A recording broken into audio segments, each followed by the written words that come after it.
One thing I enjoy doing with stencils is what I call a subtractive technique. And this is where we actually pull away rather than putting down. And I'm going to show you how. It's one of those techniques that people can often really not figure out what you've done, right? So I'm starting with just any old paper that I have gessoed and allowed to dry.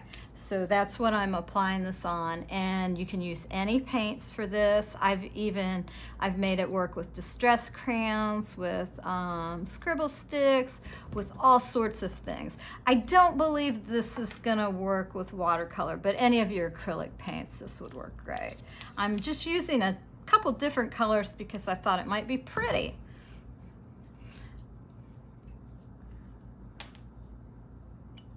So I'm putting the paint down, and now I want to do my subtractive technique before the paint dries, okay?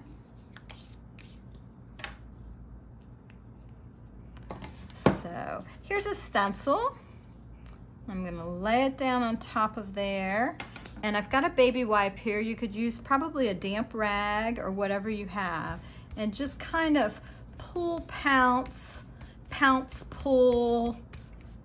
I'm sort of pressing down but pulling up at the same time to move the paint around. What I'm doing is the stencil smushing the paint into the paper, and I'm kind of moving it around with the baby wipe.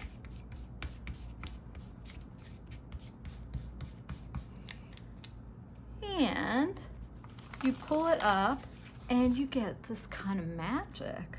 Isn't that cool?